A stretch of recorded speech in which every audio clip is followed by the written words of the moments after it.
Wokeness is a cult, and I can prove it in 10 points that are stated within this official list of characteristics of a cult.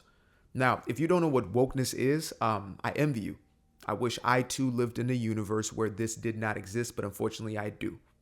But for most of us who have been exposed to this quote unquote woke mind virus, we can see how detrimental this sort of mentality, this ideology, not only can be, but has been.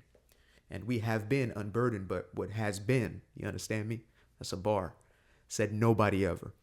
So what has unfolded since the 2024 election is heinous attacks towards those who are in support of Donald Trump, right? The so-called party of peace, so-called party of unity, equity, diversity, and inclusion has now been coming out wishing death upon those who do not agree with them ideologically. They've been wishing on the termination of these individuals' children, per se.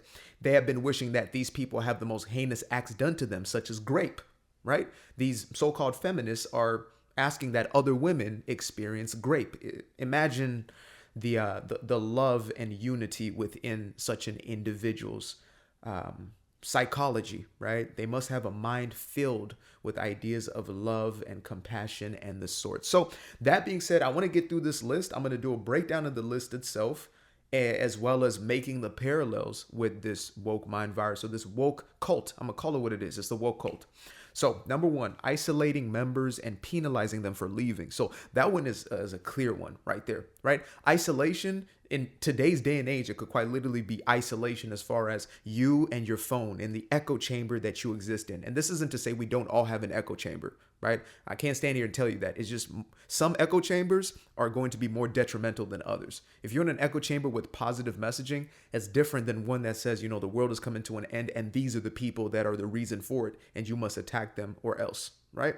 An ideology that leads 750 people to take their lives in a single morning because of a result of an election, that seems to be a toxic mentality. So the first one on this list is isolating members and penalizing them for leaving. So there's a penalty for leaving. When I left the woke ideology, the woke mind virus was dissipating from my psyche, I was criticized, I was ridiculed, even more now in 2024 than ever before. But in 2016, I had family members cutting me off, etc. And I didn't even vote. I don't even think I could vote at that time. Yeah. I don't know if I could vote at that time, but all I know is I didn't. And I was questioning things because I was coming from the left-leaning side to just kind of middle ground. And I faced a penalizing of me leaving. No diddy. Number two, seeking inappropriate loyalty to their leaders.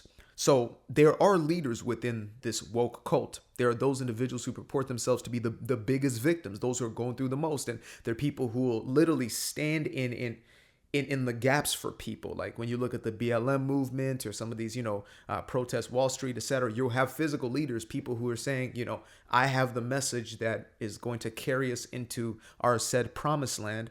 But you also have individuals who essentially see themselves as better than everybody, right? There's a hierarchy based upon victimhood. And so that one is one that's a little more subtle, but it's very clear to those who can see it. For those who have eyes to see, you can see it. Number three is dishonoring the family unit. This is huge. In the last 24 hours, I have heard more than, and this is not an exaggeration, more than 2 to 3 dozen individuals telling stories of how their family members, closest friends they've had their entire lives are now cutting them off because of a decision to vote for a specific political candidate. That is cultish. That is culty vibes, period. Number 4, absolute authoritarianism without meaningful accountability. That one actually is more signifying of the woke cult than any other cult I think I've ever experienced in my entire life or ever heard of, or, anybody having come out of those spaces. Meaningful without any meaningful accountability. So they have this air of, like, again, dominance, of they want to conquer everybody else's ideology, to push their narrative, to push their belief. And there's no true accountability to anything that they're doing. They can get away with this reckless authoritarian mentality without any backlash, or at least they believe. But now, Big T is back in the house. So things are going to switch up a little bit. Number 5, No tolerance for questions or critical inquiry. This one is a straightforward blanket statement. They do not allow for questioning. If you question anything, somebody was saying how they simply stated that, no matter what party you vote for, you shouldn't be cutting off your family members, or, you know what I mean? And those people are torn to pieces and their family cut them off. Imagine that. So you cannot question their authority, otherwise you are cut off, my friend, which is another characteristic. Again, ostracization from the group, etc. So no meaningful financial disclosure regarding budget expenses, such as the independently and audited financial statement. So that one's a very specific one. But when I broke it down, I realized, yeah, there's a financial aspect with the woke space, or the woke mindset, the woke community. With the woke community, these individuals see themselves as basically they have some sort of right to your money. That's what that point would really get to, the financial one. They have a right to your finances. You owe them your money. You worked as hard as you did for your money. You owe them your money, whether through taxpayer dollars or through, reparations or some other form where you must give them your money directly because, you're privileged. They're not. They're a victim. You're the oppressor. And so you must give them something. It's a culture of handouts. They're consistently looking for a handout from the very same people they purport to hate. Number 7, unreasonable fear about the outside world, such as impending catastrophe, evil conspiracies, and persecutions. Again, this is not the laughing matter, but, I read an article this morning, 750 people have been reported to have offed themselves. And when I saw a lot of the videos that came out messaging from, those who are supporters of the left, they were distraught. They were speaking of doom and gloom. I heard somebody said, slavery's coming back. They're going to put you back in chains. And I was waiting all morning, all night. Like I waited the entirety of the 6th for, Massa to pull up at the door and for me to be shackled and taken away. But again, we have to understand that this is the beliefs that are being built within these silos. They have messaging that is so deeply dysfunctional and toxic. These lies, this propaganda that's being pushed to them over and over to where they start to seep that in. It's like a religion, right? A religion is going to tell you an idea enough times to where you believe it, and that becomes a controlling factor. It keeps you within the bounds of that religion. The world is ending. The world's coming to an end. The sky is falling. What's his name? Chicken Little. The sky's falling. The sky's falling. Like, there's this imminent doom that's always at your door. Project 2025. And, he's going to, take away all of your rights to your body. And now we have no rights anymore. I heard some people, no, I have no more rights to my body. I'm like, wait, first and foremost, the man's not even in office yet. Secondly, what rights are you talking about? Because if you're talking about the right to execute your own baby, you still have that right in this country. It's a state right. It's state by state. It's not federal. Not even Kamala could have changed that. It's not federal. It's always been a state by state situation. So, you didn't lose that right. So I don't know what right you're talking about. But the right you need to get back is the right to use your entire brain, the whole thing, not just portions of it. Let's see. There is no legitimate reason to leave. Former followers are always wrong in leaving, and negative or even evil. This is, again, a perfectly encompassed idea right there. You are given every reason not to leave. And when you do leave, you are seen as the outsider, you're evil, infidel, right? You are now secular. You are now the enemy, and them more so than most religions. I would compare them maybe to radical Islam, but compared to most religions, they are in a league of their own. These people, they will literally wish death upon your entire lineage because they didn't get their way. Number 9. So it's actually a list of 11. I thought 10 for some reason. Number 9, followers feel they can never be good enough. So this one is it's more of a subtlety. It's a more nuanced one, but when you see it, you can really see it. These individuals are deeply insecure. they feel inadequate, they feel they're not enough, and so they compensate by virtue signaling, by showing the world that they are good enough, that they are somebody, that they stand for this cause that, is making such a huge difference, instead of me just being somebody who, is pretty lazy, doesn't have a job, doesn't have purpose in their life, doesn't feel like I deserve anything. I have desires, but I don't feel competent enough, or I don't feel that I can actually attain those things. I don't have the ability and capability to get them. And so the replacement for that is this false bravado, this false confidence that they go out into the world with, but truly they actually feel like they're not enough. They have a perpetual state of unworthiness and undeservedness.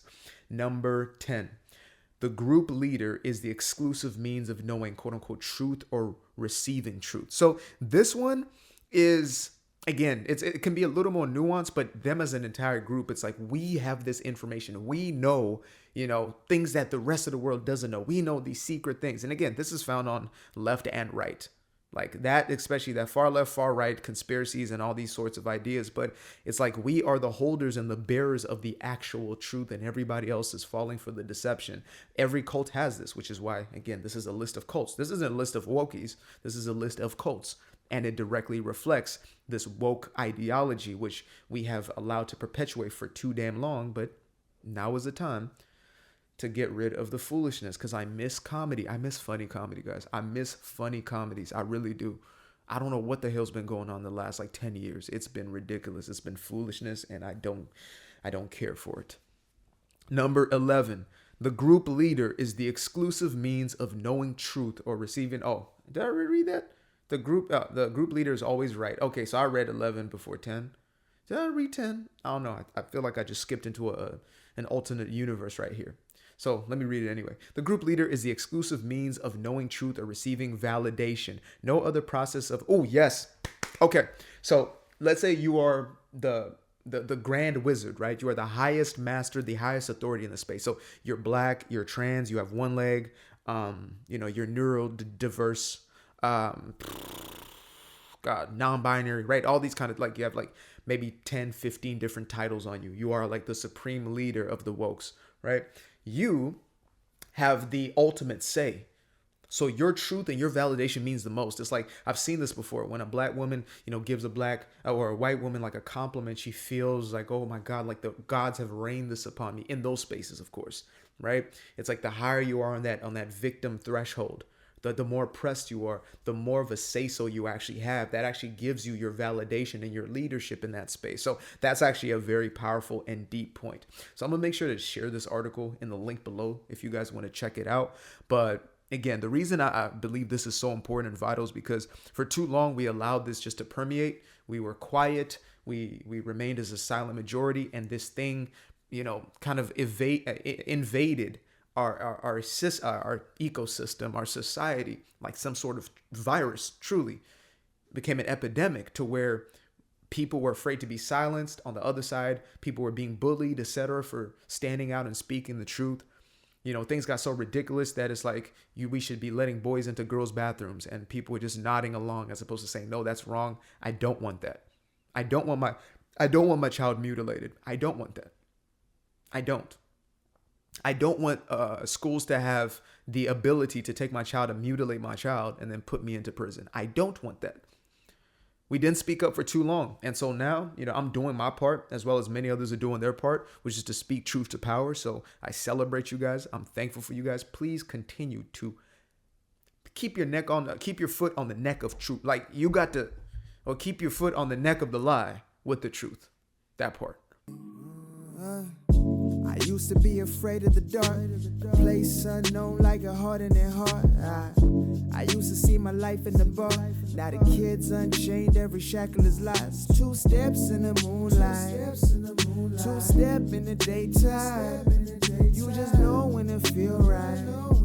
You got a feeling the time's not. See you through those shades that I just threw on. Through my lenses, you just can't do no wrong. I fell in love with myself again. I fell in love with myself. I fell in love with the sunshine. I fell in love with the light. I fell in love with the full moon. fell in love with the night. I can see the light again. I can see the light. You can see the life in him illuminate the night. I know the time is taking. A 365, that's a